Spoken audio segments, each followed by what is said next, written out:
Even as a young girl, I was worrying about the future of the planet, but I kind of always focused on reducing my carbon footprint. Like, I drive a hybrid and we try and keep like our temperatures at appropriate temperatures in the summer and winter. And then I actually watched the documentary Plastic Ocean and my mind was blown.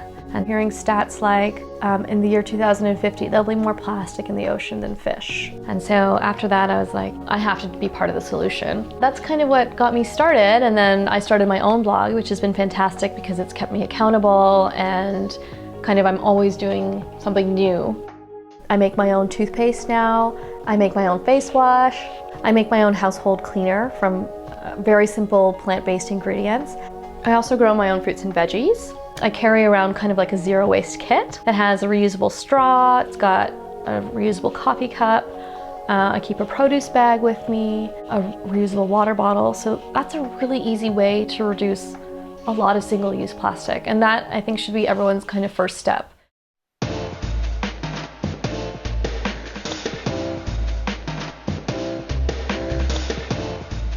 Now I go to 3 different grocery stores to make sure I can get my bulk goods, my bread, and my produce zero waste. It'd be great to go to a package-free store every time I needed to get something, but where I live, that's just not a reality.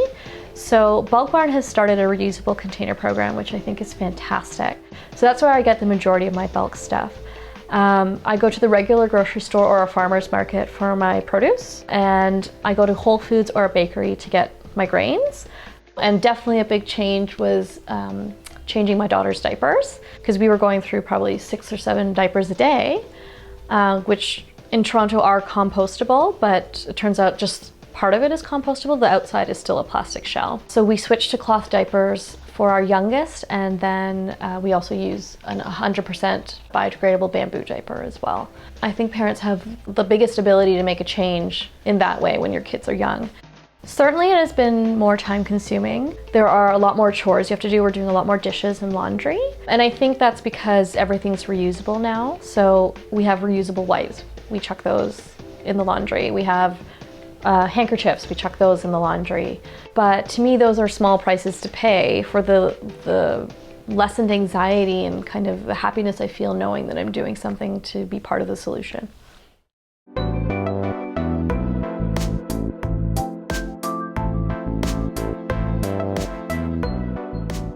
So in terms of finances, it's interesting because there can be some upfront costs that you don't think about. We did things like we bought reusable straws, and we did have to buy some jars, some of like the bigger jars, to kind of sustain this lifestyle. Some things at the bulk store are actually more expensive. And I think I'm probably spending a little bit more on gas because I'm going to a couple more places, but I think overall, we're actually saving a lot of money. We don't buy things like tissues and paper towels and household cleaners, and so costs would add up there. And also we've decreased our shopping, well, almost it's zero shopping kind of thing. And then everything else we kind of try and buy secondhand, so that's a lot cheaper. So when you change your mentality, in the end you end up saving money. A large part of this lifestyle is diverting trash from landfill. For me, number one is always about reduction and reuse. So I'm trying not to bring in new things into our household. So that's my number one way of diverting trash from the landfill. However, obviously I'm a human being and sometimes you need to buy things brand new. So then I try and buy things that I know can be recycled or composted. It was really important to know what my city is capable of, and it turns out they're capable of a lot. I did some research, I spent a lot of time, looking at the websites, I wrote some emails, etc. And I found out what exactly is recyclable, what is compostable, and how it has to be recycled or composted.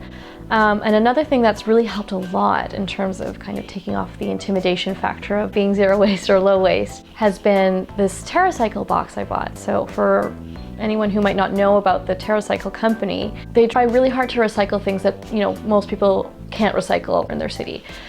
So we bought a kitchen waste box. Sometimes you're not prepared and you end up creating some food wrapper waste. So we feel a lot better putting it in there and knowing that it'll get recycled instead of just rot in a landfill or end up in our ocean.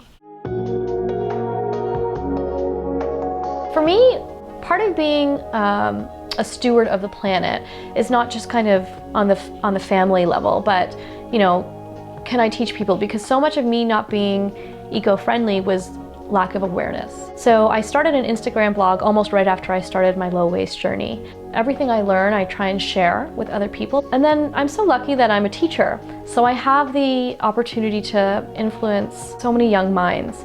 And I'm actually just going back to work after a maternity leave. So I'm really looking forward to kind of spreading the message, not only through my words, but through my actions to a new generation of people. And hopefully they'll grow up in a time where bringing your lunch in a stainless steel container isn't that weird.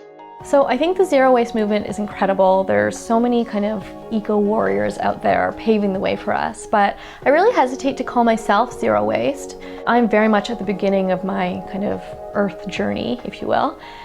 So I like to call myself low waste, and I like to, actually, especially my blog, I like to kind of provide real, authentic glimpses into what my life is. Like, you know, I have plastic toys. I went to the hairdresser the other day and they used plastic to do my hair.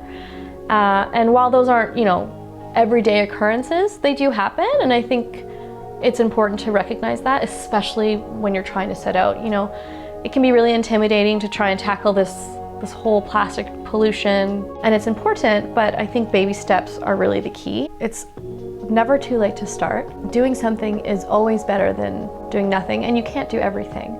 But I think it's important to start making ourselves aware because we have so much power to make a difference.